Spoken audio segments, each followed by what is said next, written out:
Hello everyone, देखिए अब next topic करते हैं हम kinetic energy of the rolling motion. देखो kinetic energy of rolling motion के लिए अगर हम बात करेंगे यहाँ पर, तो सबसे पहले आपको रोलिंग मोशन के बारे में पता होना चाहिए। ये मैंने आपको कई बार बताया। देखो आपको पता है एक ट्रांसलेटरी मोशन होता है और एक आपका रोटेशनल मोशन होता है। वो क्या होता है? देखो ट्रांसलेटरी मोशन क्या है कि अगर ये एक आप मान लो एक व्हील है, ये ठीक है, ये ऐसे स्किट करता हुआ जा रहा है आगे, that is a translational motion. ठीक है, अगर ये अपनी एक ही जगह पे ऐसे रोटेट कर रहा है, ऐसे रोटेट कर रहा है, that is a rotational motion. अब क्या हो रहा है, अब अगर हम रोलिंग मोशन की बात करते हैं तो इसमें क्या हो रहा है, ये कैसे चलता है, अगर ये व्हील इस तरीके से यहाँ पर मूव करे आगे, ऐसे आगे भी चले, ये क्या हुआ इसके अंदर, देखो ट्रांसलेशन मोशन भी हो रहा है, आगे भी जा रहा है और रोटेशनल भी हो रहा है। तो ट्रांसलेशनल और रोटेशनल का जो ऐड करके हम बात बोलते हैं वो कौन सा होता है, हमारा रोलिंग मोशन होता है। तो काइनेटिक एनर्जी की बात कर रहे हैं हम रोलिंग मोशन की, तो इसके अंदर काइनेटिक एनर्जी, अगर रोलिंग मोशन की बात हो रही है तो इसके अंदर क्या आएगा, kinetic energy of translatory motion और रोटेशनल मोशन का क्या होगा, ऐड करेंगे तो काइनेटिक एनर्जी किसकी आ जाएगी, रोलिंग मोशन की। तो ये लिखा हुआ है काइनेटिक एनर्जी ऑफ रोलिंग, क्या आ जाएगा हमारे पास, kinetic energy of translational plus kinetic energy of rotational. Clear है इतनी बात? तो यहाँ देखो डेफिनेशन अगर यहाँ से हम देखें तो क्या बनेगी हमारे पास कि the kinetic energy of a body in rolling motion is the sum of, जो काइनेटिक एनर्जी है बॉडी की रोलिंग मोशन की, वो क्या होगी, is the sum of kinetic energy of translational motion plus में रोटेशनल मोशन। समझ रहे हो, सम है किसका, वो ट्रांसलेशन मोशन की काइनेटिक एनर्जी का और रोटेशनल मोशन की काइनेटिक एनर्जी का। तो ये बात समझ में आ गई। तो यहाँ हमने kinetic energy of rolling motion को के से लिख दिया, काइनेटिक एनर्जी ऑफ ट्रांसलेशन को के टी से लिख दिया और काइनेटिक एनर्जी ऑफ रोटेशनल को किससे लिख दिया हमने, के आर से। क्लियर है? अब देखो ट्रांसलेशनल के लिए आपको पता है नॉर्मल काइनेटिक एनर्जी आपको पता है, लीनियर मोशन में जब हम बात करते थे तो क्या होती थी, वो 1/2 mv² होती थी, याद आया। प्लस में रोटेशनल की भी हमने ड्राइव की थी, ठीक है, काइनेटिक एनर्जी, वो हम यहाँ से भी देख के कर सकते हैं पता। देखो अगर ट्रांसलेशनल में m है तो रोटेशनल में क्या होता है, मोमेंट ऑफ इनर्शिया I होता है, और यहाँ v² है, that is a linear velocity, तो यहाँ पर कौन सी होती है, एंगुलर वेलोसिटी होती है। ये चीज़ याद आया, बताओ, किया भी होगा हमने ये ड्राइव, ठीक है, क्लियर। अब यहाँ पर हमें क्या करनी है बात कि इनको ऐड कर दिया, लेकिन यहाँ से कुछ एक यूनिक सा फॉर्मूला बना हुआ, आप देखो कैसे। सबसे पहले तो ये चीज़ आपको ध्यान रखनी है कि ये जो V है यहाँ पर, ये किसका है, सेंटर ऑफ मास का है। क्लियर है इतनी बात? जब कोई बॉडी ऐसे, मान लो ये चीज़ क्या हो रही है, या हम एक व्हील का ही एग्जांपल लें, मान लो ये, ठीक है, तो ये जो है इस तरह की इसकी स्पॉक्स हैं, इस तरीके से आप कह लो यहाँ पर, ठीक है। तो इसका जो सेंटर ऑफ मास, अब अगर ये नॉर्मली स्किट करता हुआ जा रहा है इधर से, समझो बात को आप, ठीक है, तो ये क्या होगा, इसका सेंटर ऑफ मास का VCM होगा, वही हर पार्टिकल का क्या होगा यहाँ पर, सेंटर ऑफ मास होगा, जो भी इसके एजिस पे होंगे। पार्टिकल की वेलोसिटी होगी VCME, जो कि इसके एजिस पे होंगे इस व्हील की। क्लियर इतनी बात? तो यहाँ पर ये जो वेलोसिटी है हम किसकी लिखते हैं, सेंटर ऑफ मास वाली लिखते हैं। क्लियर है इतनी बात? बताओ। अब यहाँ से देखो जरा, आपको पता है 1/2 mvCm², तो ये हो गया, ठीक है, प्लस में 1/2। अब देखो जो I होता है आपके पास, ये क्या होता है, जल्दी से बताओ, m² होता है। I इज़ व्हाट, बताओ, मोमेंट ऑफ इनर्शिया, और यहाँ पर ये जो K है वो क्या होता है, रेडियस ऑफ जाइरेशन। याद आया कुछ? ठीक है, रेडियस ऑफ जाइरेशन क्या थी कि जैसे हम बात करते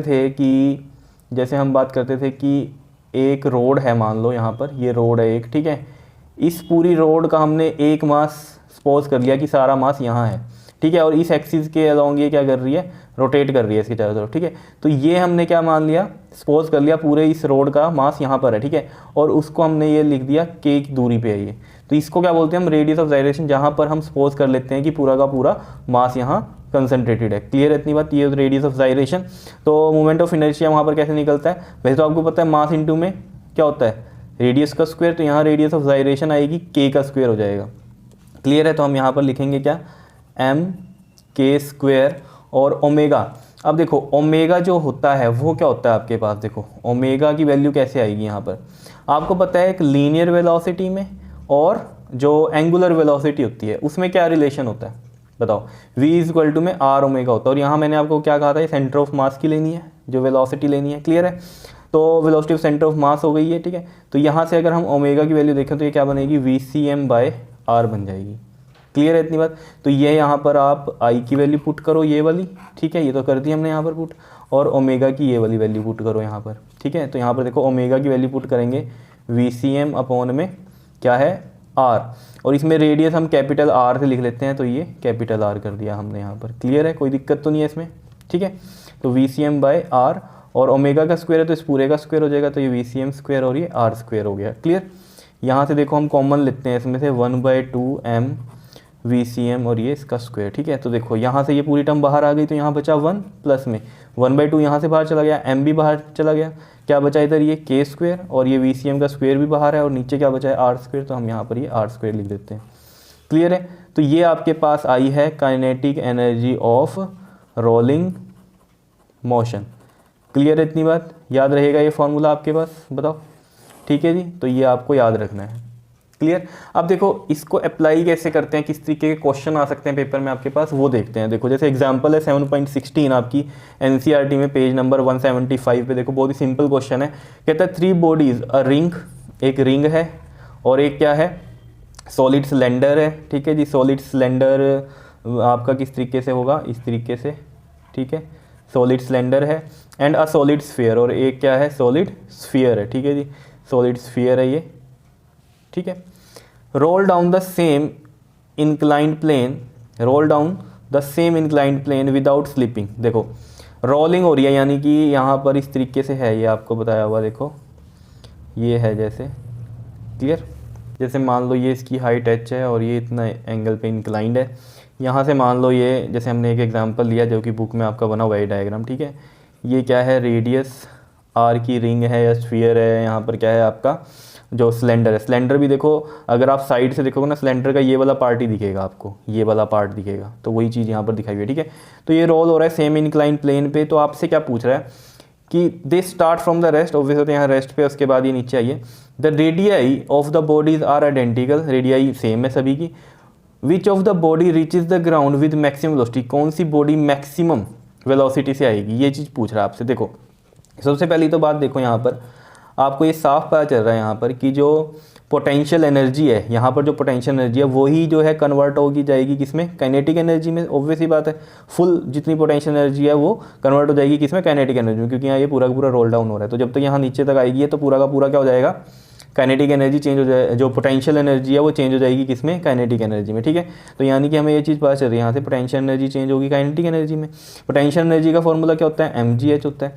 काइनेटिक एनर्जी का भी हमने रोलिंग में निकाला, क्या होता है ये 1/2 mv², 1 प्लस में k²/r², ठीक है जी। ये आपको पता होना चाहिए, यहाँ v कौन सा है, सेंटर ऑफ मास के लिए ये, ठीक है।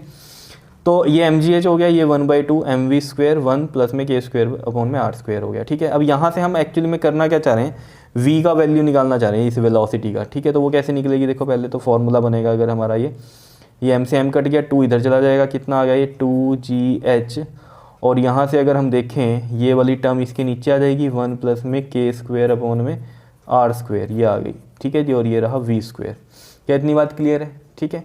तो ये यहाँ से v² का फॉर्मूला बना, जो कि हमारा ये बन जाएगा अब v = में अंडर रूट में 2gh/1 प्लस में k²/r², ये बन जाएगा फॉर्मूला, ठीक है। देखो एक तो तरीका यहाँ से क्या है आपका डायरेक्ट, अगर ये कंसेप्चुअल क्वेश्चन है और आपका कॉम्पिटिटिव में आता है तो आप डायरेक्ट कैसे बता सकते हो, इतना किया। उसके बाद यहाँ से आपको पता चल रहा है साफ, इस वाले से भी अगर देख सकते हो आप, कि जो v है वो इन्वर्सली है k के। अगर k इसका क्या है, ज़्यादा है, तो v क्या रहेगा, कम रहेगा, और अगर k इसका कम है तो v क्या रहेगा, ज़्यादा रहेगा। ये चीज़ पता चल रही है आपको, ठीक है। तो अगर हम सबसे पहले बात करें रिंग की, ठीक है जी, रिंग की बात करते हैं। फॉर रिंग, आपको पता है रिंग के लिए जो मोमेंट ऑफ इनर्शिया होता है वो क्या होता है, देखो हमें पता है I = में क्या होता है, mk² होता है, ठीक है जी। और एक I क्या होता है रिंग के लिए, जल्दी से बताओ। ये तो क्या था, रेडियस ऑफ जाइलेशन के हिसाब से, और रिंग के लिए मोमेंट ऑफ इनर्शिया आपको पता है क्या निकला था, mr² निकला था। तो इनको इक्वेट करो जरा, mk² = में mr², क्या आ रहा है यहाँ से आपके बताओ, k² = में r² आ रहा है, क्लियर है, ये आ रहा है। इसी तरीके से आप क्या कर सकते हो, यहाँ पर देखो अगर k² = r² आ रहा है, ठीक है, तो अगर मैं यहाँ से v निकाल लूँ इसके लिए, फॉर रिंग की ही बात हो रही है, ठीक है। v क्या आ जाएगा यहाँ से, अगर हम देखें तो फॉर्मूला है हमारे पास 2gh/1 प्लस में k² की वैल्यू अभी आई है हमारे पास, क्या आई है यहाँ से देख लो, r² आई है, ठीक है। तो मैं यहाँ लिख लेता हूँ r²/r², ठीक है जी, क्योंकि k²/r² है ना, तो इस तरीके से। तो ये कितना बन रहा है आपके पास, देखो 2gh/1 + 1, तो ये कितना आ रहा है आपके पास यहाँ से v 2gh/2, ये कैंसिल इससे, ये वाला 2, ठीक है जी। तो ये कितना आ गया आपके पास, रूट में gh आ गई, ठीक है, ये तो v आ गई, क्लियर। अब बात करते हैं हम फॉर डिस्क। डिस्क है या क्या है आपके पास, यहाँ पर देखो फॉर अ सॉलिड सिलेंडर है, ठीक है। तो सॉलिड सिलेंडर की बात करेंगे हम। सॉलिड सिलेंडर में आपको बताया गया था जब मैंने मोमेंट ऑफ इनर्शिया आपको करवाया था, ठीक है। ये चीज़ दिखाई दे रही है आपको, बताओ, ठीक है। मोमेंट ऑफ इनर्शिया में जब मैंने टेबल बताया था आपको, तो सॉलिड सिलेंडर के लिए आपको बताया था मैंने, जो आई होता है वो क्या होता है, mr²/2 होता है, ठीक है। तो इसको भी हम कंपेयर करेंगे आई इजकल टू में mk² से, ठीक है ना, रेडियस ऑफ गायरेशन वाले इनर्शिया से। तो यहाँ पर क्या आ जाएगा, mk² इजकल टू में mr²/2, m से m कट गया, और k² की वैल्यू यहाँ कितनी आ रही है, r²/2 आ रही है, ठीक है। यहाँ से v की वैल्यू जब हम निकाल लेंगे तो ये बनेगी 2gh अपॉन में, ये बनेगा आपका 2gh, और नीचे क्या होता है हमारे पास 1 प्लस में k²। तो k² की वैल्यू कितनी है, r², और ये 2, और नीचे क्या होता है हमारे पास r² ही होता है, ठीक है। तो ये इससे कट गया। अब यहाँ पर बचा क्या आपके पास, ये देखो रूट में 2gh 1 प्लस में 1/2 बचा। अब 1 प्लस 1/2 है ना, इसका एलसीएम लो दे रहे हैं यहाँ 2, ये 2 प्लस 1 कितना आ रहा है, 3/2 आ रहा है, ठीक है जी। तो जब 3/2 आ रहा है ये यहाँ पर, तो आप खुद सोचो इसमें रूट में 2gh और ये आ रहा है 3/2, तो कितना बन जाएगा ये, रूट 2gh अपॉन में, देखो ये 2 ऊपर चल जाएगा, 2 2 का कितना हो जाएगा, 4 हो जाएगा ये, और नीचे क्या है 3 है, क्लियर है। अब अगर इसको आप डिवाइड करोगे ना 4/3 को, तो ये 1.33 समथिंग कुछ आएगा, ठीक है। और gh साथ में है, 4/3 को ऐसे करेंगे तो, ठीक है, रूट में ये सारी वैल्यू, ठीक। तो एक v ये आ गया आपके पास सॉलिड सिलेंडर का। और एक हम बात कर लेते हैं अब यहाँ पर, अब बात करते हैं हम फॉर सॉलिड स्फीयर। तो सॉलिड स्फीयर की अगर हम बात करें तो यहाँ से हमारा k कैसे निकलेगा, mk² होता है एक, और i का एक फार्मूला और होता है, यहाँ से जल्दी बताओ 2/5 mr² होता है, ठीक है, सॉलिड स्फीयर के लिए भी। तो यहाँ से देखो जरा, mk² इजक्वल टू में 2/5 mr² जब हम करेंगे इसके लिए, तो m से m कैंसिल, k² की वैल्यू कितनी आती है यहाँ से 2/5 r²। ये v में जब हम पुट करेंगे, v का फार्मूला क्या बनता है यहाँ से 2gh 1 प्लस में k² की ये वैल्यू है अब 2/5 r², और अपॉन में r² भी है, ठीक है ना, फार्मूला के अकॉर्डिंग। तो r² से r² गया, 1 प्लस में 2/5 है, तो 1 प्लस 2/5 रूट लेंगे तो देखो ये कितना बनेगा आपके पास, 7/5 बन रहा है, ठीक है। तो यहाँ से ये आ गया आपके पास, देखो 2gh अपॉन में 7/5, ये 5 ऊपर जाएगा तो v की वैल्यू कितनी आ जाएगी यहाँ से 10gh अपॉन में 7। अब 10/7 को जब आप करोगे तो ये आपके पास 1.4 समथिंग करके आएगा gh, ठीक है। अब यहाँ से आप कंपेयर कर लो वेलोसिटी, इसमें देख लो यहाँ 1.4 आ रहा है, यहाँ ये रूट में 1.3 आ रहा है, और यहाँ क्या है रूट में ये 1 है, ठीक है। तो अगर यहाँ से हम कंपैरिजन करें तो वेलोसिटी किसकी ज़्यादा है, जल्दी से बताओ, इसकी ज़्यादा है, 1.4 है ना, यहाँ 1.3 है, और यहाँ क्या है 1gh है, तो ये ज़्यादा है 1.4 वाली। तो हम यहाँ लिख सकते हैं क्या, कि स्फीयर की जो है आपके पास वेलोसिटी ज़्यादा रहेगी, ठीक है। तो हम क्या लिखेंगे इसमें, रिंग की सबसे कम है और स्फीयर की क्या है सबसे ज़्यादा है। तो हम यहाँ लिख देते हैं sphere has the greatest and ring has least velocity. Clear है इतनी बात, बताओ कोई दिक्कत इसमें। अब देखो जो मैं यहाँ पर आपको बात बता रहा था कि अगर आपके पास कंसेप्चुअल क्वेश्चन है, ठीक है, और आप इतना लंबा चौड़ा ये निकालना नहीं चाहते हो, डायरेक्ट यहीं से हो सकता है। देखो कैसे, जैसे मैंने आपको बताया था, यहाँ से v और k का देख लो कहानी क्या है, ठीक है, v इन्वर्सल ही है k से, तो k की वैल्यू देख लो किसकी कम है, जिसकी कम होगी ना k की वैल्यू उसका v ज़्यादा होगा। तो k कम देखो किसका है, यहाँ k r² आ रहा है, ये k², ठीक है, और यहाँ से k² क्या है हमारा, यहाँ से देखो इसका सॉलिड सिलेंडर का k² कितना आ रहा है r²/2, ये तो 0.5 r² आ गया, ठीक है। और इस इधर से देखो आप इसका, ये कितना बन रहा है हमारे पास, इसका k², ये देख लो 2/5, ठीक है। तो यहाँ पर देखो अगर आप इसको देखो ना, ये 0.5 r² बनता है, और इसको करोगे तो ये 0.4 r² बनता है। तो r जो k² की वैल्यू है वो ये है सबसे कम, क्योंकि यहाँ पर अगर आप देखो k², ये तो 1 r² है, ये 0.5 r² हो गया, और ये वाला कितना हो गया 0.4 r² हो गया। क्या इतनी बात क्लियर है या नहीं है।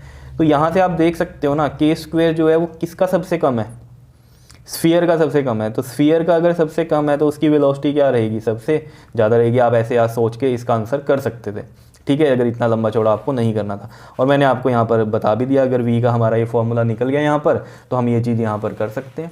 समझ रहे हो इतनी बात, बताओ, ठीक है। तो v से भी हम डायरेक्ट देख सकते हैं। अब बात करते हैं, देखो क्वेश्चन कैसे आएगा। ये तो था एक कंसेप्चुअल बेस्ड क्वेश्चन आपका, एक तरह से 7.16 एग्जाम्पल था जो।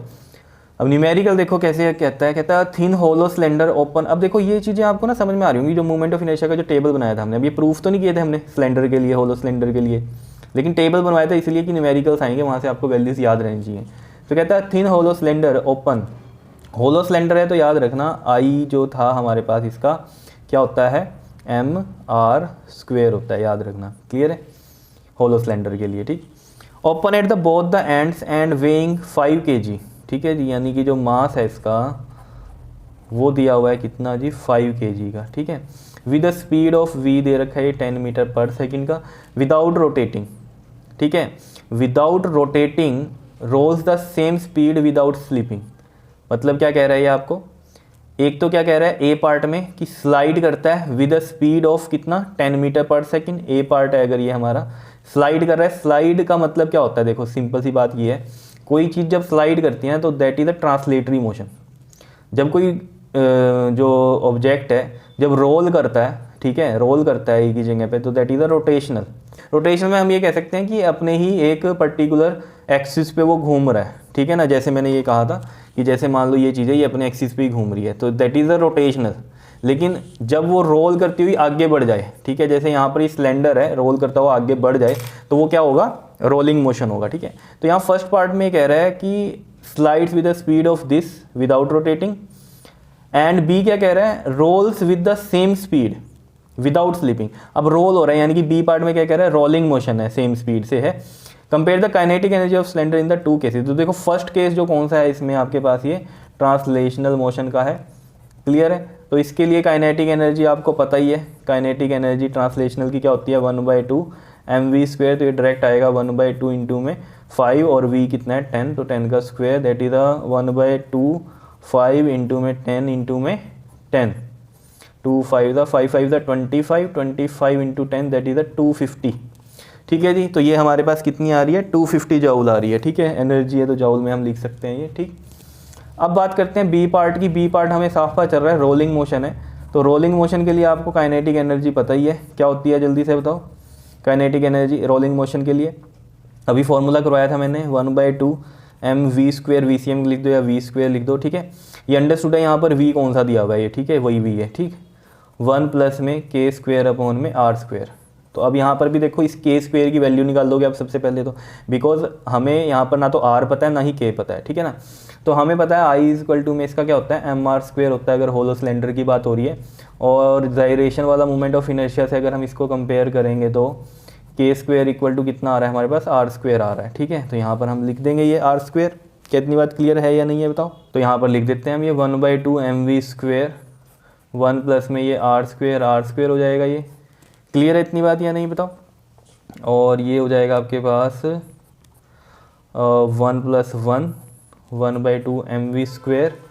तो ये हो जाएगा आपके पास 1/2 mv² इंटू में 2 से 2 कट गया, कितना बचा ये mv²। वैल्यू पुट करो, m की 5 है, v कितना है हमारा 10 मीटर पर सेकेंड का, यानी कि 10 का स्क्वायर 10 इंटू 10 कितना आ रहा है आपके पास 500 जॉउल आ रहा है, ठीक है जी। अब वो क्या कह रहा था आपको, compare the kinetic energies of the cylinder in the 2 cases, ठीक है। तो कंपेयर करना है, तो जैसे मान लो ये हमारे पास क्या है E1 मान लो, ये वाली जो हमने मानी है ये ट्रांसलेशनल वाली, और ये वाली क्या मानी है रोलिंग वाली हमने, कि इसको हम E2 मान लें अगर, ठीक है। तो E1/E2 करो, कंपेयर करना है ना। देखो पहले इसको क्यों रखने, पहले ये केस दिया हुआ है फिर दूसरा ही दिया है और कंपेयर के लिए बोल रहा है, तो नॉर्मल पहले ये लिखेंगे हम। तो ये 250 आ गया, ये 500 आ गया, कितना हो रहा है ये 1/2। तो कंपैरिजन करके क्या पता चल रहा है हमें 1/2, यानी कि ये क्या है 1:2 है। क्या इतनी बात क्लियर है या नहीं है बताओ, आया समझ में, ठीक है। तो ये इसका आंसर आ गया आपके पास, ठीक। तो इस तरीके से क्वेश्चन आते हैं, ये आपने ध्यान से करने हैं, ठीक है। समझ में आया आपको काइनेटिक एनर्जी, रोलिंग मोशन और उस पर किस तरीके से क्वेश्चन आपके आ सकते हैं, कर लोगे इसको। ओके जी, थैंक यू।